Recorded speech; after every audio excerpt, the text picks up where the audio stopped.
सालाबादप्रमाणे बेलापूर ग्रामपंचायतने पत्रकार दिन साजरा केलाय। बेलापूर ग्रामपंचायतच्या वतीने पत्रकार दिन साजरा करण्यात आलाय। यावेळी ज्येष्ठ पत्रकारांसह श्रीरामपूर बेलापूर येथील पत्रकार मोठ्या संख्येने उपस्थित होते।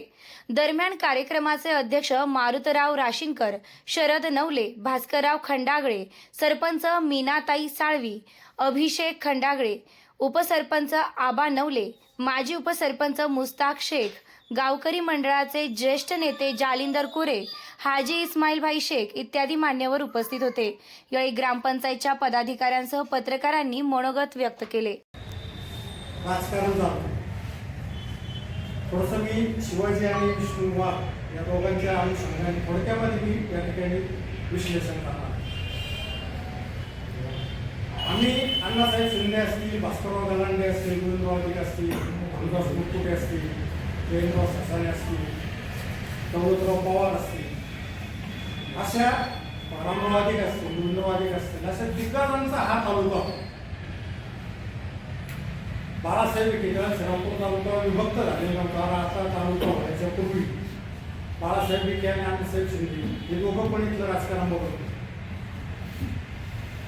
आणि शिवाजी उल्लेख केला ते बरोबर आहे की या ठिकाणी गोविंदराव अधिकारी, रामराव अधिकाऱ्यांसारखे मुख्यमंत्री होईल इतक्या लायकीचे नेतृत्व या श्रीरामपूर तालुक्याने केले। या सगळ्या पार्श्वभूमीवरती मग आजचं चित्र तुम्ही डोळ्यासमोर आणा।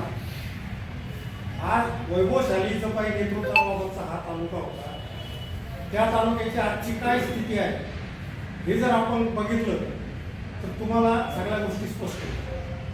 आणि शिवाय दुसरा विषय असा असतो की वरमाई शिंदा झाली की वराड शिंदा होतो। आज महाराष्ट्र राज्य पातळीवरती काय सुरू आहे, कोण कोणाबरोबर आहे, सकाळी एका बरोबर असतं तर संध्याकाळी एका बरोबर असतं। इतका सावळा गोंधळ आमच्या 50 वर्षाच्या राजकीय कारकिर्दीमध्ये आम्ही कधी बघितलं? काय चाललंय? कुठलीही नीती बंधन नाही, युती करण्यामागं काय विकास, काय कुठला विकास? आणि सगळ्या व्यक्तिगत टीका सुरू आहे। विकासावर एकही जण भाष्य करायला तयार नाही, सगळ्या टीका सुरू झाल्या आहे। आणि मग हे जे वरचं काही आहे आडातलं हे पोऱ्यामध्ये येतं, म्हणजे ग्रामीण भागामध्ये। आज तुमची काही शोकातिका आहे ठिकाणी व्यक्त केली किंवा विष्णूने या ठिकाणी बोलून दाखवलं। आज ग्रामीण भागाची अवस्था अशी आहे की राजकारणाच्या सगळ्या जोड्या नेत्यांच्या हातामध्ये, कार्यकर्ता हा जो काही मधला दुवा होता जनतेच्या मधला, नेत्याच्या मधला, तो दुवा संपून टाकलेला आहे। आज शिवसेनेच्या कोणत्या शाखा आहेत, काँग्रेस पक्षाची काय अवस्था आहे? आपल्या काळामध्ये स्थानिक पातळीपर्यंत शाखा असायच्या आणि विशेष म्हणजे त्या लोकांना व्हॉइस असायचं, त्यांच्या शब्दाला किंमत असायची, ऐकलं जायचं। तालुका लेवलवरती जर आमदारकीचं तिकीट द्यायचं असेल तर सगळ्या गावातले जे काही प्रमुख असतील, म्हणजे काँग्रेसचे असतील, शिवसेनेचे असतील, भाजपचे असतील, कोणाचे असतील, त्यांचं विचारमंथन होऊन नावावरती शिक्कामोर्तब व्हायचं, 3 नावं ही प्रांतिकाला पाठवली जायची। आज ही जी काही राजकीय व्यवस्था आहे पूर्णपणे संपलेली आहे आणि नेता घेईल त्याचा अनुनय कार्यकर्त्याला नाईलाजाने करावा। आता ती अडचण राहणार नाही। श्रीरामपूर बेलापूर हे होणारे आईच आहे आणि त्यानंतर श्रीरामपूरच्या जमिनीच्या ज्या किमती आहेत प्लॉटच्या त्या तुम्हाला भेटलेल्या आहे आणि त्या मानाने बेलापूरला त्याच्या 25% आहे।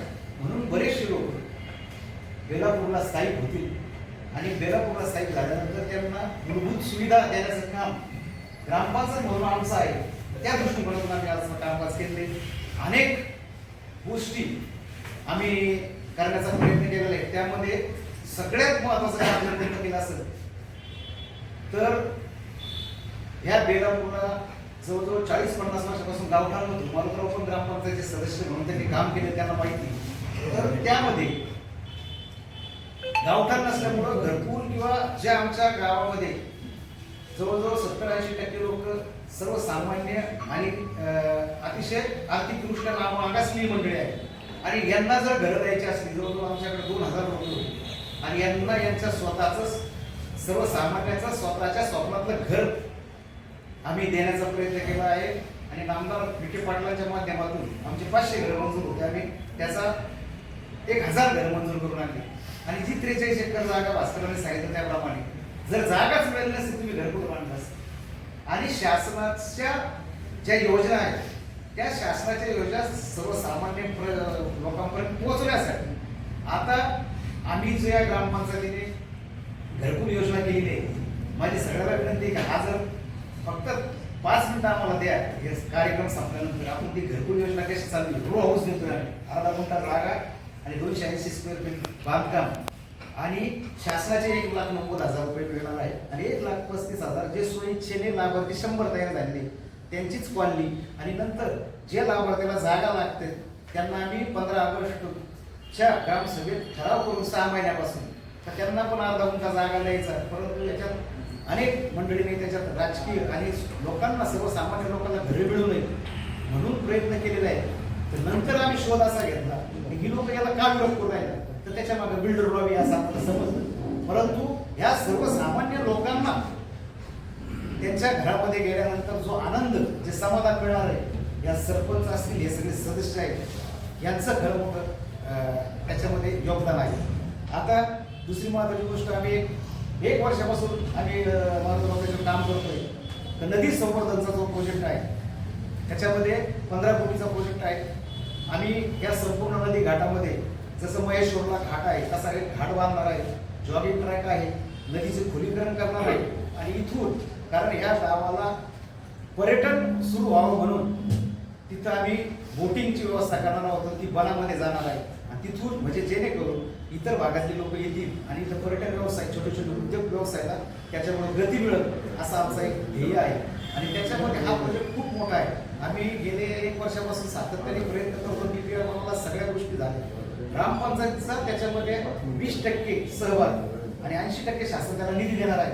तर आमदार राधाकृष्ण विखे पाटलांच्या माध्यमातून तो लवकरच एवढ्या महिन्यात तो मंजूर होईल असा आम्हाला ठाम विश्वास आहे व्यक्त करतो. आणि आम्ही जो काही आपला ग्रामपंचायतीच्या वतीनं सन्मान करणार आहोत त्या सन्मानाचा आपण सर्वांनी स्वीकार करावा अशी विनंती करतो.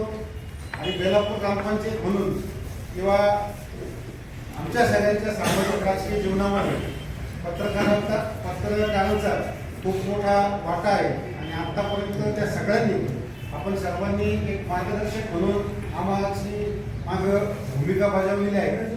ज्या ज्या ठिकाणी आमचं काही चुकत असेल ते चूक लक्षात आणून ती दुरुस्त करण्यासाठी आम्हाला प्रोत्साहन दिले किंवा सांगितलंय की आमच्या हातून किंवा आमच्या मार्फत एखादं जर चांगलं काम झालं तर त्या चांगल्या कामाची प्रशंसा करण्याचं काम देखील आपण सर्वांनी केलेलं आहे. आणि आज सगळ्या